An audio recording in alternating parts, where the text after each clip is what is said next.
Everyone, myself Kritika. Welcome back to Kritika classes. So आज के इस वीडियो में हम CVT PG MSc zoology entrance exams के लिए कुछ इंपॉर्टेंट क्वेश्चंस को एनालाइज करेंगे, जो कि लास्ट टाइम में आपके एंट्रेंस एग्जाम्स के लिए बहुत ज्यादा इंपॉर्टेंट होने वाला है। जैसे कि आपको पता होगा कि जो सीवीटी पीजी का पेपर है वो 12 मार्च से स्टार्ट हो जाएगा। तो अभी तक जूलॉजी और लाइफ साइंस का पेपर कब होगा अभी तक डेट अनाउंस नहीं हुआ।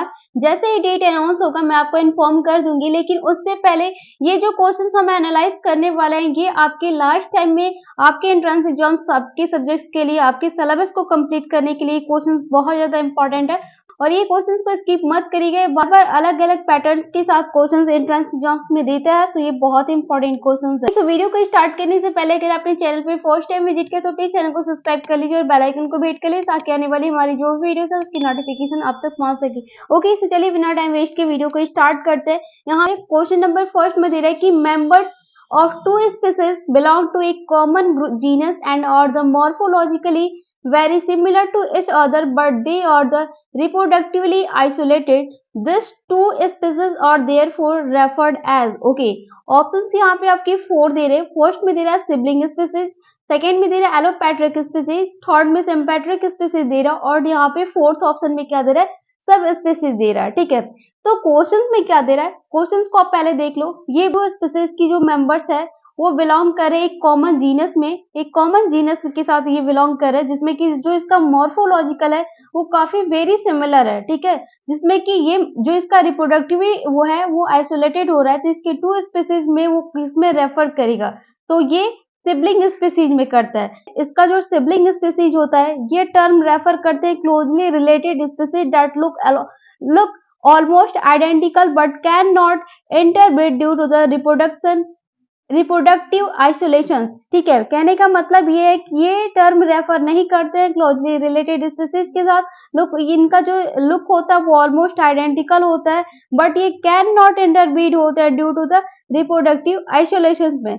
वही क्वेश्चन नंबर फर्स्ट का आपका फर्स्ट राइट हो जाएगा, सिबलिंग स्पीसीज होगा। Now question number second है the isotopic classes of the immunoglobulins are the generated by class switching process in the। ठीक है, ऑप्शंस यहाँ पे 4 दे रहे हैं, जिसमें कि फर्स्ट ऑप्शन में दे रहा है कि variable region gene segment to the heavy chain, variable region gene segment the light chain, constant region gene the segment of the heavy chain, और फोर्थ ऑप्शन में दे रहा है कि constant region of the gene segment of the light chain. ठीक है, यहाँ पे क्वेश्चन में क्या दे रहा है कि जो आइसोटॉपिक क्लासेस में जो इम्यूनोग्लोबिन्स होते हैं ये क्या जनरेटेड करते हैं, इनकी जो क्लास जनरेटेड करती है स्विचिंग प्रोसेस में, तो वो क्या जनरेट करती है, तो ये constant region gene segment of the heavy chain को करती है। क्यों करती है, क्योंकि इसमें क्या होता है, जो क्लास स्विचिंग होती है तो नोन एज होते हैं आइसोटॉपिक स्विचिंग में this process change in the type of immunoglobulins produced by the B cell. ठीक है, ये प्रोड्यूस करते हैं बी सेल को। ठीक है, इम्यूनोग्लोबिन्स में। Okay okay, so question number second का थर्ड ऑप्शन राइट हो जाएगा। ओके, थर्ड करेक्ट है। नाउ क्वेश्चन नंबर थर्ड है which one of the following snacks is a poisonous one. Okay, यहाँ पे दे रहा है कि ये जो 4 ऑप्शन दिए इन चारों ऑप्शन में से कौन सा स्नैक है जो कि पॉइजनस है। ठीक है, तो यहाँ पे पॉइजनस स्नैक कौन से होते हैं, जो हाइड्रोफिश होता है। देखो यहाँ पे फर्स्ट में हाइड्रोफिश दे रहा है, हाइड्रोफिश एंड यहाँ पे Russell viper, and Russell viper जो होते हैं, ये दोनों ही पॉइजनस स्नैक होते हैं। ठीक है, पॉइजनस स्नैक होते हैं, बट यहाँ पे जो एक नेट्रिक्स होता है, जो ये नेट्रिक्स है, नेट्रिक्स जो होता है ये नॉन पॉइजनस होता है, ये नॉन पॉइजनस स्नैक होता है। ठीक है, यहाँ पे स्नैक के रिकॉर्डिंग कौन से पॉइजनस होते हैं, कौन से नॉन पॉइजनस होते हैं, इसका हमने एक वीडियो भी डिस्कस किया है। तो अगर आप वो वीडियो देखना चाहते हैं कंप्लीट में, तो यहाँ पे आई बटन में आपको लिंक मिलेगी, वहां से जाके आप देख सकते हैं। नंबर थर्ड का फर्स्ट ऑप्शन राइट है। ठीक है, और क्वेश्चन नंबर 4 है which of the following are the correct symptoms of the Addison disease. यहाँ पे दे रहे कि एडिसन डिजीज का करेक्ट सिम्टम्स क्या है, इसको आपको बताना। यहाँ पे ये 4 ऑप्शन दे रहा है, उसके बाद दे रहा है कि choose the appropriate answer from the option given below. ठीक है, सबसे पहले हम बात करते हैं कि एडिसन डिजीज के करेक्ट सिम्टम्स क्या होते हैं। तो सबसे फर्स्ट इसका जो करेक्ट सिम्टम होता है वो हाइपोनेटेमिया होता है। ये हाइपोनेट्रेमिया, ठीक है, हाइपोनेट्रेमिया होता है, और हाइपरकैलेमिया होता है, और हाइपर कैलेमिया होता है। ये दो इसके एडिसन डिजीज के सिम्टम्स होते हैं, ठीक है, ये इसका दो सिम्टम्स होता है। एडिसन डिजीज की बात करें तो एडिसन डिजीज जो होता है ये एक सोडियम का स्तर कम करने के लिए हाइपोनेटेमिया होता है, जो कि पोटेशियम का स्तर काफी अधिक लेने के लिए हाइपरकैलेमिया होता है, ठीक है। जो क्वेश्चन नंबर 4 का ए ऑप्शन और बी ऑप्शन दोनों ही करेक्ट हो जाएगा, यानी फर्स्ट राइट हो जाएगा। ओके, नाउ क्वेश्चन नंबर 5 है component of a cell junction that is the responsible for the flow of small molecules through it. Okay, यहाँ पे 4 ऑप्शन दे रहा है। क्वेश्चन में क्या दे रहा है कि सेल जंक्शन में कौन सा कंपोनेंट होता है जो कि दैट इज द रिस्पॉन्सिबल, वो रिस्पॉन्सिबल होता है but for the flow of small molecules में, वो फ्लो ऑफ स्मॉल मॉलिक्यूल्स में रिस्पॉन्सिबल होता है, तो वो गैप जंक्शन होता है। गैप जंक्शन क्यों होगा? क्योंकि गैप जंक्शन जो होते हैं ये कंपोस्ट होते हैं प्रोटीन में, ठीक है, ये प्रोटीन में कंपोस्ट होते हैं बट कॉल्ड होते हैं ये कॉन्वेक्सिन में होते हैं। ये कॉन्वेक्सिन में ये यहाँ पे कॉल्ड होते हैं और कंपोस्ट होते हैं प्रोटीन में, which for the channel between the adjacent cells allowing the passage of small molecules like ions and second messenger, ठीक है। ओके, सो क्वेश्चन नंबर यहाँ पे 5 का थर्ड ऑप्शन राइट हो जाएगा। नाउ क्वेश्चन नंबर 6 है antigen binding site of the immunoglobulins are the located in. Okay, option दे रहा है light chain alone, heavy chain alone, FC region of the antibody, और फोर्थ ऑप्शन में दे रहा है कि Fab region of the antibody. Question में दे रहा है कि कौन सा एंटीजन बाइंडिंग साइट होगा जो कि इम्यूनोग्लोबुलिन्स वहां पे कहाँ पे लोकेटेड होता है, ठीक है। तो ये लाइट चेन एलोन और हैवी चेन एलोन दोनों में ही लोकेटेड होता है, क्योंकि जो एंटीजेंस की बाइंडिंग साइट होती है वो इम्यूनोग्लोबुलिन्स के लोग यहाँ पे लोकेटेड होती है variable region both heavy chain और लाइट चेन दोनों पे, that tip of the each arm of the Y shaped antibody. ये कहाँ होता है? ये वाई सेप्ड एंटीबॉडी पे होता है, एंटीबॉडी मॉलिक्यूल्स पे होता है, ठीक है। इसीलिए हैवी और लाइट दोनों पे ही होता है, ठीक है, हैवी और लाइट दोनों पे ही होता है, क्योंकि ये स्पेशली विद इन द होते हैं फ्रैगमेंट में होते हैं, फ्रैगमेंट्स में होते हैं, ठीक है। तो यहाँ पे इसका आंसर लाइट चेन और हैवी चेन दोनों ही होगा। क्वेश्चन नंबर 6 का फर्स्ट और सेकंड दोनों ही राइट हो जा रहा है। ओके, नाउ क्वेश्चन नंबर 7 है loss of function mutation in which protein will result in the formation of small size cells, ठीक है। ऑप्शन दे रहे हैं यहाँ पे 4। क्वेश्चन में दे रहा है कि लॉस ऑफ फंक्शन में यहाँ पे कौन सा म्यूटेशन होगा जो कि विच प्रोटीन में क्या रिजल्ट होगा formation of small size cell में, तो वो MCD के होता है। MCDK क्यों होता है? क्योंकि MCDK में क्या होता है, ये लॉस ऑफ फंक्शन म्यूटेशंस होते हैं जो कि यहाँ पे CDKN2A होते हैं, जो कि ये एक जीन कैन लीड करता है लॉस ऑफ बोथ प्रोटीन में, और ये बोथ प्रोटीन जो होते हैं ये रिलीज करते हैं सेल साइकिल के चेक पॉइंट पे। ये कहाँ होते हैं?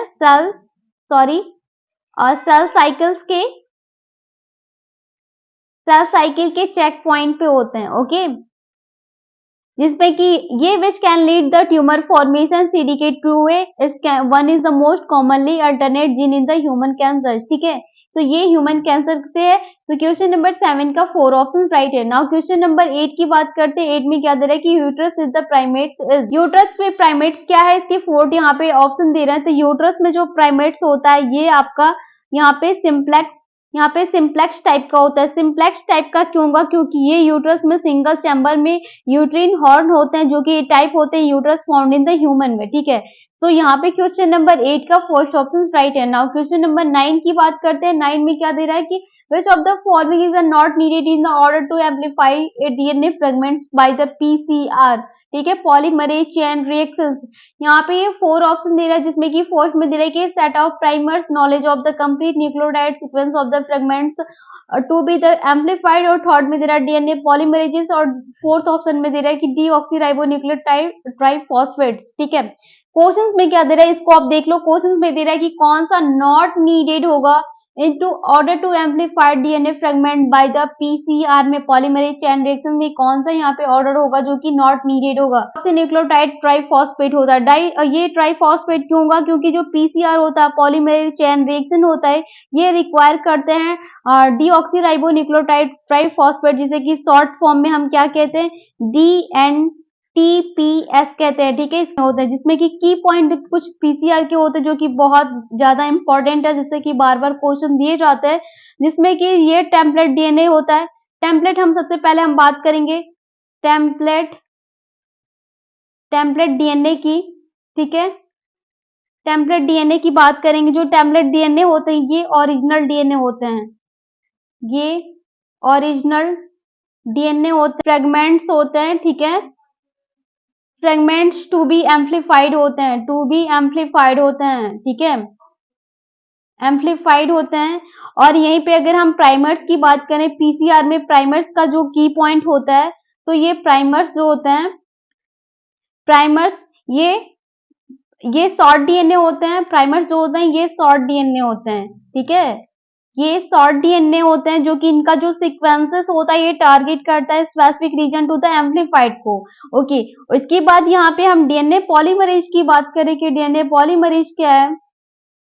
डीएनए पॉलीमरेजेस की बात करें तो ये एंजाइम जो होते हैं ये रिस्पॉन्सिबल करते हैं adding the nucleotide to the growth of the DNA strand को। ये लास्ट डीएनए स्ट्रैंड आप बस इतना जान लो, ठीक है। तो ये ज्यादा इंपॉर्टेंट है। डीऑक्सीराइबो न्यूक्लियोटाइड ट्राइफॉस्फेट जो होता है ये इंडिविजुअली न्यूक्लियोटाइड होते हैं।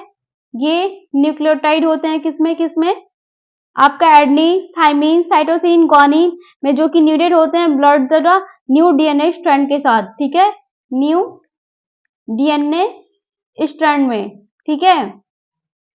ओके, तो यहाँ पे क्वेश्चन नंबर 9 का 4 ऑप्शन राइट हो जाएगा।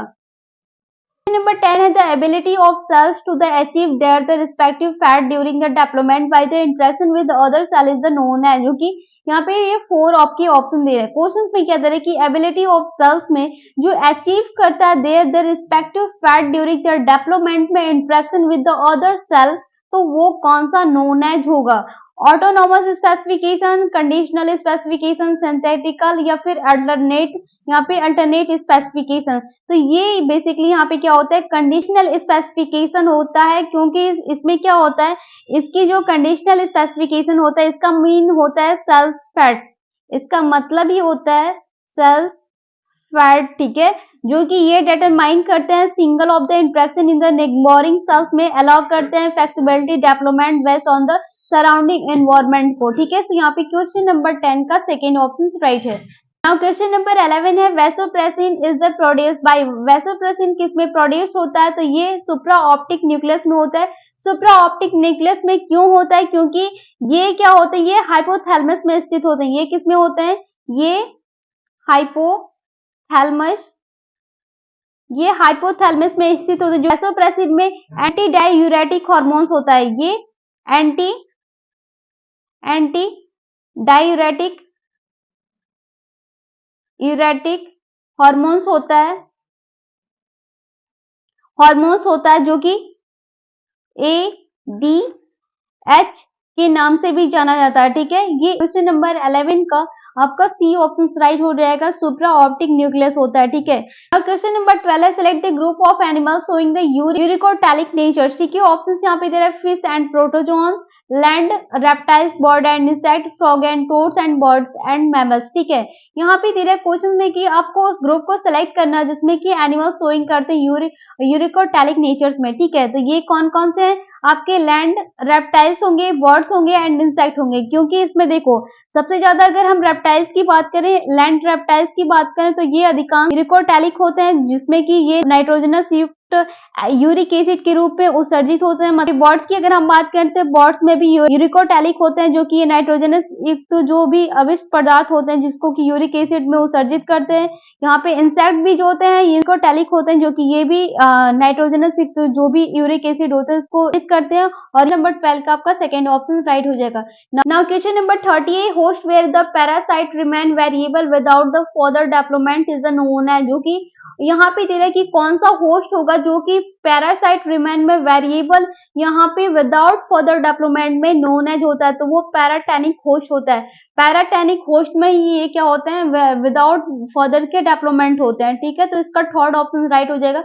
बट यहाँ पे मैं एक आपके सामने ये चार्ट रखती हूँ जो कि बहुत ज्यादा इंपॉर्टेंट है, तो इसको आप स्किप मत करना। टाइप ऑफ होस्ट, कितने टाइप के होस्ट होते हैं, अगर क्वेश्चन दिए जाते हैं टाइप ऑफ होस्ट से, सबसे पहले हम बात करेंगे डिफिनेटिव होस्ट से, जो कि ये होस्ट जो होते हैं, ये होस्ट क्या होते हैं, ये host which parasite reach the sexual maturity के लिए होते हैं। इंटरमीडिएट होस्ट जो होते हैं ये जिसे कि वेक्टर कहा जाता है, इंटरमीडिएट होस्ट को वेक्टर कहा जाता है। ये वेक्टर क्या होते हैं, ये होस्ट जो होते हैं ये पैरासाइट इज द मेटाबॉलिकली यहाँ पे डिपेंड होते हैं complete in the life cycles में।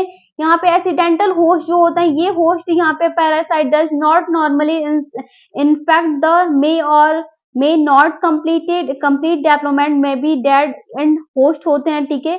और ये जो पैराटेनिक होस्ट जो होते हैं ये ट्रांसपोर्ट होस्ट होते हैं, बट ये parasite does not require to the complete is the life cycles, ठीक है। ये लाइफ साइकिल्स को कंप्लीट नहीं करते हैं। यहाँ पर रिजर्वायर होस्ट जो होते हैं ये एनिमल होस्ट होते हैं जो कि मेंटेन करते हैं parasite population and the potential in the transmit to the human and domestic animals को ये इसके लिए ये होस्ट होता है। तो ये टाइप ऑफ होस्ट जो हम यहाँ पे आपके सामने हमने ये चार्ट रखा ये बहुत ही इंपॉर्टेंट है, तो इसको आप स्किप मत करना, वेरी वेरी इंपॉर्टेंट है, ठीक है।